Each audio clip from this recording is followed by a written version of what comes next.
শুরু করছি ডাইনি পিশাচ আতঙ্ক। এবারে দুর্গাপুজোটা একদম সাদামাটাভাবে কাটলো। কোথাও বেড়াতেও যাওয়া হলো না। আসলে সব বন্ধুরাই এবার কলকাতায় পুজো দেখে যে যার কর্মস্থলে ফিরে গেছে। তাই তাদের সাথে এবার দেখাটাও হয়নি। গ্রামের বন্ধু বলতে আছে কেবল অভ্র। আমরাই দুজনে এখনো পড়াশোনা করছি আর বাড়িতে বেকার বসে আছি। বাকি সব বন্ধুরাই কোনো না কোনো চাকরি নিয়ে বাড়ি থেকে দূরেই থাকে।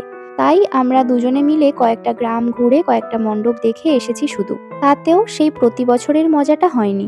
কারণ দুজনে জুটি হয় কিন্তু দল হয় না। আর দলবল নিয়ে ঘুরবার মজাই আলাদা। এরকম করেই লক্ষ্মী পুজোটাও কেটে গেল। আর তারপর কালী পুজো। সেটাও এমনভাবেই কাটবে বলে ভেবেছিলাম। কিন্তু তার আগেই একটা বেড়াতে যাওয়ার সুযোগ হয়ে গেল। ছোট মাসির বাড়ি থেকে নিমন্ত্রণ এলো তাদের গ্রামের কালী পুজো দেখার জন্য। ব্যাস, আমি হাতে চাঁদ পেয়ে গেলাম। এবার একটু বেরিয়ে আসা যাবে। উফ, আর পারছিলাম না যেন এই বাড়িতে বসে বসে। ব্যাস, আর কি, অভ্রকে নিয়ে বেরিয়ে পড়লাম মাসির বাড়ির উদ্দেশ্যে। আমার বাড়ি থেকে প্রায় ৭০ কিলোমিটার দূরে মাসির বাড়ি, তাই সকাল সকালই বেরিয়ে পড়লাম দুজনে। জামবনি বাস স্ট্যান্ড থেকে বাস ধরে চললাম মাসির বাড়ির দিকে। সেখানে পৌঁছালাম প্রায় ১১টার দিকে। বাস স্টপেজে নেমে গ্রামের পরিবেশটা দেখে বেশ শান্তি পেলাম। সব গ্রামে এখন যেমন পাকা রাস্তার আর পাকা বাড়ির রমরমা, এই গ্রামে কিন্তু তার কিছুই দেখতে পাচ্ছি না।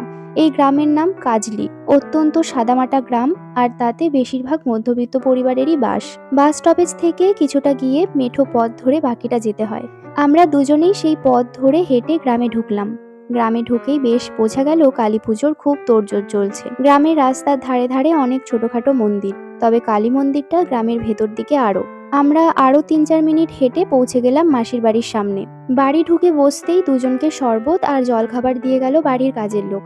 আর মাসি পাশে দাঁড়িয়ে আমাদের সাথে গল্প করতে লাগলো। সেদিন দুপুরের খাওয়া দাওয়া করে বসে গল্প করছিলাম, তখনই দেখলাম দরজার পর্দাটা সরিয়ে কেউ একটা উকি দিচ্ছে।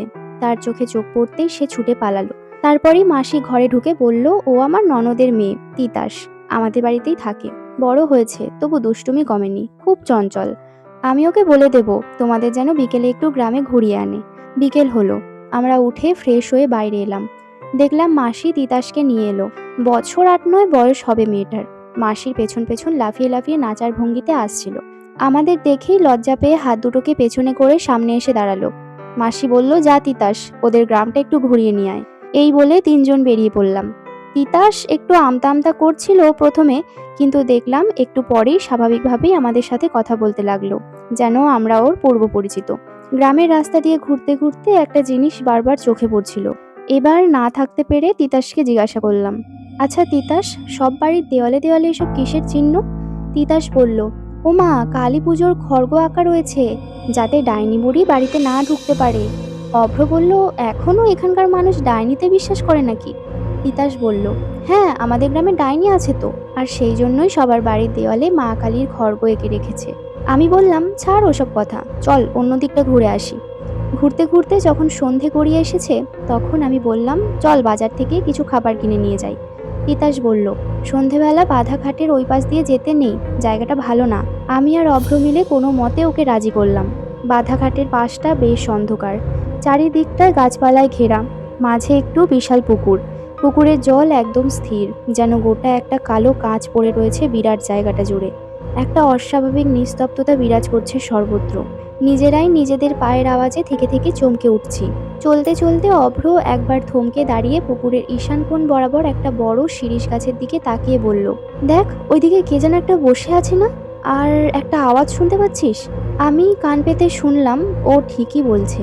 একটা চাপা আওয়াজ আসছে, যেন সমস্বরে কয়েকটা বাচ্চার কান্নার আওয়াজ। কিন্তু চেষ্টা করেও সেখানে কাউকে চোখে পড়ল না। জায়গাটা জুড়ে একটা দুর্ভেদ্য অন্ধকার অবস্থান করছে, যার মধ্যে দৃষ্টি চালানো অসম্ভব। আর তার সাথে এবার একটা পরিচিত লোভনীয় গন্ধ নাকে আসছে। আমি তিতাসের কাঁধে হাত দিয়ে বললাম, তিতাস, পাচ্ছিস গন্ধটা? তিতাস যেন চমকে ওঠে। আমাদের হাত ধরে হনহন করে টেনে নিয়ে বাধাঘাটের বাকি রাস্তাটা পার করলো এক নিঃশ্বাসে। আমরা অবাক হয়ে জিজ্ঞাসা করলাম, কিরে, হলোটা কি? তিতাস রেগে গিয়ে বলল, আমি বলেছিলাম এইদিকে সন্ধেবেলায় এসো না এইভাবে, এখন বাড়ি ফিরবো কি করে? অভ্র বলল, কেন, যেমন ভাবে এসেছি তেমন ভাবেই যাব। তিতাস বলল, তোমরা ওইখানে নারকেল তেল আর কলাই পোড়ার গন্ধ পাওনি? তোমরা জানো না ওই গন্ধ কোথায় পাওয়া যায়? কথাটা শুনেই বুকটা যেন ছ্যাদ করে উঠল। এতক্ষণ কেমন যেন একটা ঘোরের মধ্যে ছিলাম। এইবার সম্বিত ফিরে পেয়ে একটু ভেবে দেখলাম ঘটনাগুলো সত্যিই কিছু অস্বাভাবিক জিনিসের দিকেই নির্দেশ করছে। এতক্ষণ আমরা কেন কিছু বুঝতে পারিনি? এইবার আমি আর অভ্র দুজনেই দুজনের মুখ চাওয়াচাওয়ি করে ঢোক গিললাম, তবুও মনে সাহস নিয়ে বললাম, চল এখন বাজারে যাই, ফেরার সময় জায়গাটা একটু তাড়াতাড়ি পার করে যাব না হয়। বাজারে কয়েকটা দোকান ঘুরে আর অনেক মানুষ একসাথে দেখে আমাদের ভয়ের ভাবটা কেটে গেল। কিছু খাবার জিনিস কেনাকাটা করে আবার ওই রাস্তা দিয়েই ফেরার পালা। অন্য বিকল্প কোনো রাস্তা নেই। কিছুটা এসেই পৌঁছে গেলাম বাধাঘাটের রাস্তায়। ২ পা বাড়াতেই পায়ের সামনে দিয়েই তীব্র বেগে একটা বড় টিকটিকির মতন কিছু ছুটে গেল। আমরা ভয় পেতেই তিতাস বলল, ভয় পেও না, ওটা গোসাপ, এখানে অনেক আছে। এই বলে এগিয়ে যেতে গিয়ে কোনো মহিলা যেন তিতাসের নাম ধরে ডাকলো। আর তিতাস আচমকা সাড়া দিতেই ওর শরীরে কাঁপুনি শুরু হলো। কাঁপতে কাঁপতে ও আর দাঁড়াতে পারল না, ধপ করে মাটিতে বসে পড়ল। আমি আর অভ্র ভয় পেয়ে ওকে সোজা করে তুলতে গিয়ে সামনে তাকিয়ে আঁতকে উঠলাম। সামনেই হাত ১০ দূরেই কেউ একটা দাঁড়িয়ে আছে।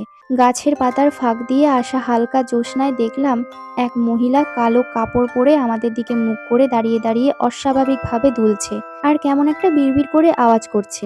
আর সেই সাথে লক্ষ্য করলাম তিতাসের কাঁপুনি বেড়েই চলেছে। কি করব ভেবে না পেয়ে জোরে চেঁচিয়ে উঠলাম, কে তুমি, কি চাও? মহিলাটি এবার ২ বার ঘাড়টাকে এপাশ ওপাশ করে আমার দিকে কটমট করে তাকালো আর খ্যাঁক করে দাঁত বার করে বিচ্ছিরি রকম হাসলো। এতক্ষণ একগোছা কালো চুলে তার মুখ আমরা দেখতে পাইনি। এবার তার মুখ দেখে হৃৎপিণ্ড বন্ধ হয়ে যাওয়া জোগাড়। তার মুখের শুকনো চামড়ায় অজস্র ভাঁজ, চোখগুলো যেন ঠিকরে বেরিয়ে এসে পড়বে। আর সেই চোখের তলায় একটি বিশ্রী থ্যাতলানো নাক, আর তার নিচেই পাতলা কালো ঠোঁটের আড়ালে সরু সরু ধারালো দাঁত ঝলসে উঠেছে। এতক্ষণে আমি আর অভ্র দুজনেই বুঝে গিয়েছি এ কোনো সাধারণ মানুষ নয়, অশরীরী জগতের বাসিনী এক মহিলা। না না, মহিলা নয়, ডাইনি। আমরা তিতাসকে পাজাকলা করে তুলে নিয়ে যাওয়ার চেষ্টা করছি, কিন্তু তিতাসের শরীরে ভয়ঙ্কর কাঁপুনির ফলে তাকে কোলে নেওয়ার প্রায় অসম্ভব। আর এদিকে সেই নারী মূর্তি আমাদের দিকে এগিয়ে আসছে। ঠিক তখনই আমাদের পেছন থেকে একটা বাজখাই গলায় কেউ হাঁক দিয়ে বলে উঠল, জয় মা রক্ষাকালী।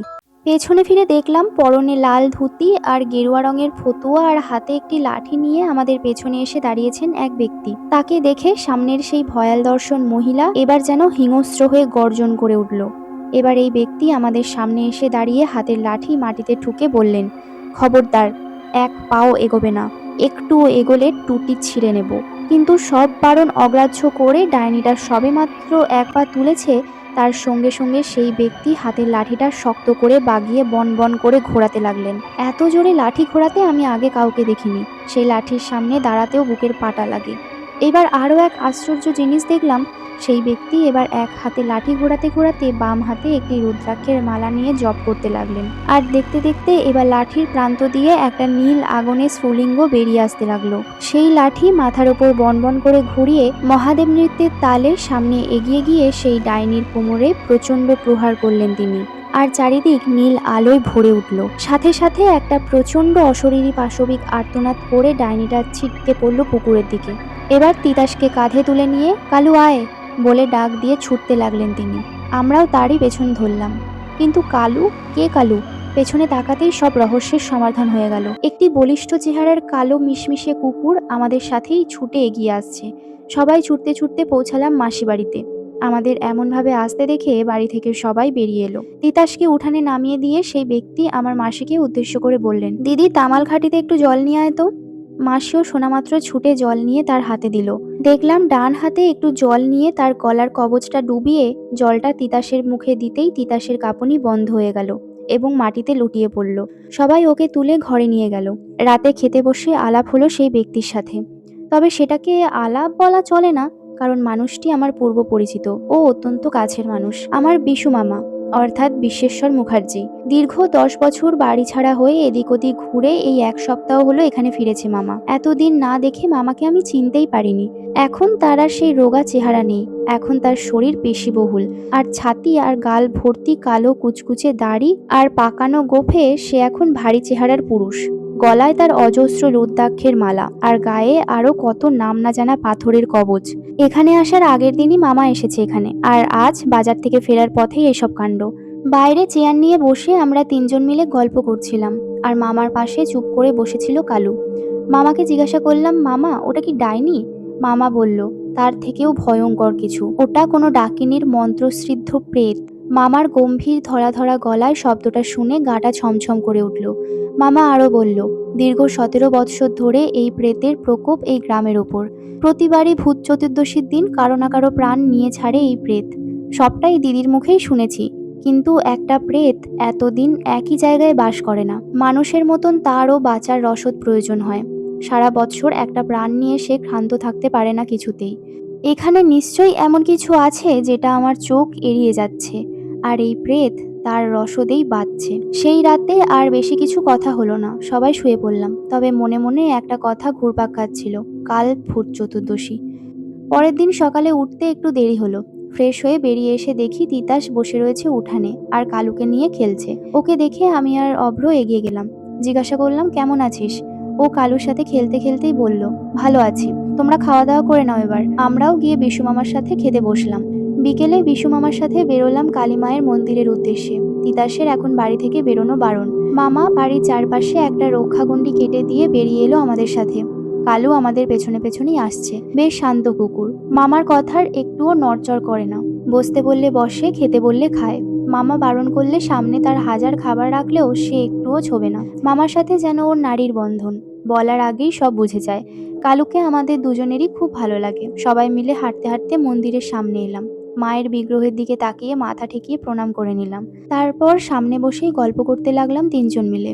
বিশু মামা জিজ্ঞাসা করলো, আচ্ছা, কাল তোরা যখন ওদিকে গিয়েছিলি তখন ঠিক কি কি দেখেছিলি বা শুনেছিলি বলতো? কিছুই বাদ দিবি না, সবটা বলবি কিন্তু। তোদের কাছে কিছু সূত্র পেলেও পেতে পারি, কারণ আমি গেলে সব অশরীরই নিশ্চুপ হয়ে যায়, আত্মগোপন করে। তাই ওরা তোদের যা দেখায় আমাকে তা দেখায় না। বল, আমাকে সবটা বল। আমি আর অভ্র কালকের যাওয়া আসার সমস্তটা মামাকে বললাম। মামা বলল, শিরীষ গাছের দিকের অন্ধকারটা বেশি ছিল, আর বাচ্চার কান্নার আওয়াজ ওই দিক থেকেই আসছিল।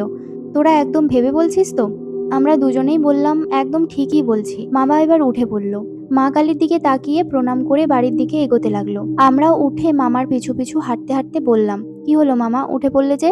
মামা বলল, ঘোর বিপদের সামনে, চলে আয় তাড়াতাড়ি। বাড়ি পৌঁছাতে সন্ধে হয়ে গেল। মামা বাড়ি গিয়েই মাসিকে জিজ্ঞাসা করলো, আচ্ছা বলতো ওই বাধাঘাটের ঈশান কোণে কি আছে? মাসি বলল, ওইদিকে তো মৃত বাচ্চাদের কবর দেওয়া হয়। প্রতি বছর ভূত চতুর্দশীতে যে বাচ্চাগুলো মারা যায় ওখানেই তো কবর দেওয়া হয় তাদের। ভাগ্য ভালো এবার কোনো অঘটন ঘটেনি এখনো। মামা ফিসফিস করে বলল, ঘটতে চলেছে। মামা লাঠিটা নিয়ে বাইরে এসে কালুর কানে কানে কি যেন একটা বলে ওর মাথায় নিজের গলার মালাটা ঠেকিয়ে দিল। ব্যাস, সাথে সাথেই কালু গর্জন করতে করতে দৌড় দিল। কালুর মিশমিশে কালো শরীর দেখতে দেখতে অন্ধকারে মিলিয়ে গেল। মামা আমাদের বলল, সবাই ঘরের ভেতরে থাকবে, কেউ বেরোবে না বাইরে। আর তিতাসকে ওপরতলার ঘরে তালা দিয়ে রাখো। সবাই ভীষণ ভয় পেয়ে বাড়ির ভেতরে চলে গেল। আমরা দাঁড়িয়েছিলাম দেখে মামা ধমক দিয়ে আমাদের ভেতরে পাঠিয়ে দিল।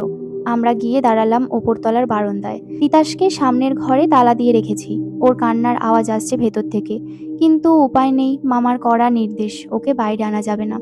দেখতে দেখতে অন্ধকার আরো গাঢ় হলো। মামা ঘরের চারপাশে আবার দণ্ডি কাটছে, কিন্তু তা যে বেশিক্ষণ স্থায়ী হবে না। আকাশে কালো মেঘ ঘনিয়ে এসেছে। মনে মনে একটাই কথা ভেসে আসছে, ভূত চতুর্দশীর রাত। সারা পাড়া যেন হঠাৎ করেই ঝিমিয়ে পড়ল। বৃষ্টি শুরু হলো। মামা এবার পাঁচিলের দরজার সামনে দাঁড়িয়েছে। লাঠিটা সেদিনের মতন শক্ত করে ধরে নিয়ে বারবার মাটিতে ঠুকছে। একটা জোরালো মাটি কাঁপানো বজ্রপাতের আলোয় দেখলাম এসেছে। সে এসেছে দরজার সামনে। সামনাসামনি দাঁড়িয়ে দুজন দুজনের দিকে তাকিয়ে যেন ভেতর ভেতর গর্জন করছে। ডাইনিটা একটা পা ভেতরে রাখতেই তিতাসের আবার সেই রকম কাঁপুনি শুরু হলো। তিতাস গোঙাতে শুরু করেছে। ডাইনিটা এবার ওপরে আমাদের দিকে তাকিয়ে সেই বিচ্ছিরি দাঁত বার করে হেসে উঠল আবার। মামা হুঙ্কার দিয়ে বলে উঠল, নরকের কীট, যেখান থেকে এসেছিস ফিরে যা, নইলে আজ এখানেই তোর ধর থেকে মুন্ড আলাদা করে ফেলবো। কিন্তু তাতেও সে দমল না। এবার তার মুখ থেকে কিছু দুর্বোধ্য আওয়াজ আসতে লাগলো, আর দেখতে দেখতে তার চোখগুলো জ্বলে উঠল প্রচণ্ড ক্রোধে। গায়ের কাপড়টা ছাই হয়ে ঝরে পড়ল, আর তার ভেতর থেকে বেরিয়ে এলো একটা কঙ্কালসার লিকলিকে সাপের মতন শরীর। এবার সে দাঁত মুখ খিচিয়ে লাফিয়ে এলো মামার দিকে। মামাও সুযোগের অপেক্ষায় ছিল। লাঠিটা বাগিয়ে সজোরে মারল ডাইনির মাথায়। কাদায় গিয়ে ছিটকে পড়ল সে। আবার তেড়ে এসে লাফিয়ে পড়ল মামার ঘাড়ে।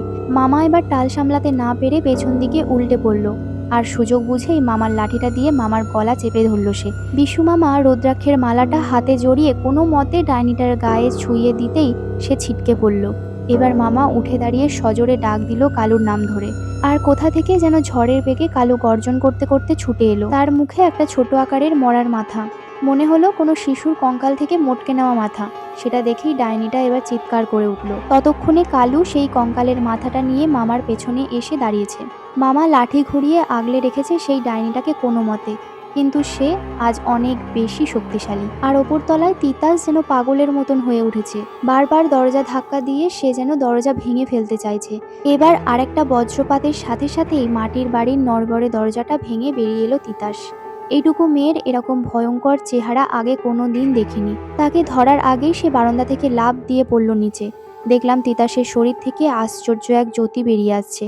মামা ওর দিকে তাকিয়ে রয়েছে এক দৃষ্টিতে। আস্তে আস্তে তিতাস এগিয়ে এলো সেই পিশাচিনীর দিকে। পিশাচিনীও এগিয়ে এসে তিতাসের ওপর ঝাঁপিয়ে পড়ার উপক্রম করতেই তিতাস তার গলাটা খামচে ধরল এক হাতে, আর তাকে তুলে আছড়ে ফেললো মাটিতে।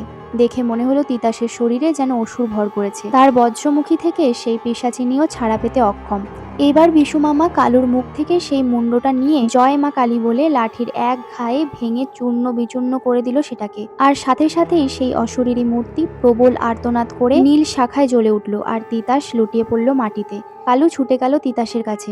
দেখতে দেখতে ভোর হয়ে এলো, আর নীল শিখায় পুড়তে পুড়তে সেই পিশাচিনীর দেহটা ছাই হয়ে গেল। মামা তার একটু ছাই কাচের শিশিতে ভরে নিয়ে নিজের গলার কবচটা জড়িয়ে দিল শিশির গায়ে। আমরা সবাই নেমে এলাম নিচে।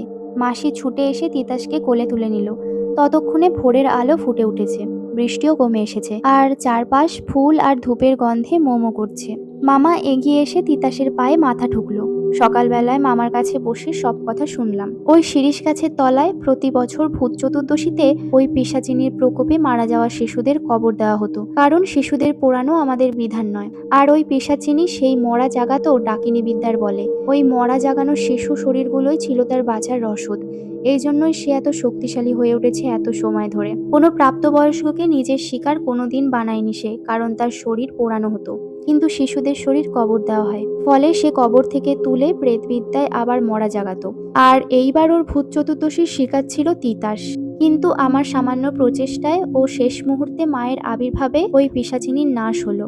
এবার সবটা পরিষ্কার হলো, তিতাসকে মামার প্রণাম করার ব্যাপারটাও। সেদিন কালী পুজো দেখে পরদিন বাড়ি ফিরলাম। গ্রাম থেকে পিশাচিনীর অভিশাপ চলে গিয়েছে, আর বিশু মামাও বেরিয়ে পড়েছে আবার তার সঙ্গী কালুকে নিয়ে। সমাপ্ত হলো ডাইনি পিশাচ আতঙ্ক গল্পটি কেমন লাগলো সেটা আমাকে অবশ্যই কমেন্ট করে জানাবেন। আর ভিডিওটি ভালো লাগলে, গল্পটি ভালো লাগলে অবশ্যই একটি লাইক করে দেবেন। আর হ্যাঁ, ভূতের গল্প পছন্দ করে আপনার এরকম আত্মীয় বা বন্ধু বান্ধব যাকেই পাবেন গল্পটি শেয়ার করবেন। গল্পটি যদি ভালো লেগে থাকে তাদেরকেও লাইক করতে বলবেন। আর আমার চ্যানেলে কিন্তু প্রতি 3 থেকে 4 দিন অন্তর অন্তর একটি করে লং ভিডিও আসতে থাকে, আর শর্টস ভিডিও তো প্রতিনিয়তই আসতে থাকে, তাই চ্যানেলটাকে অবশ্যই সাবস্ক্রাইব করতে ভুলবেন না।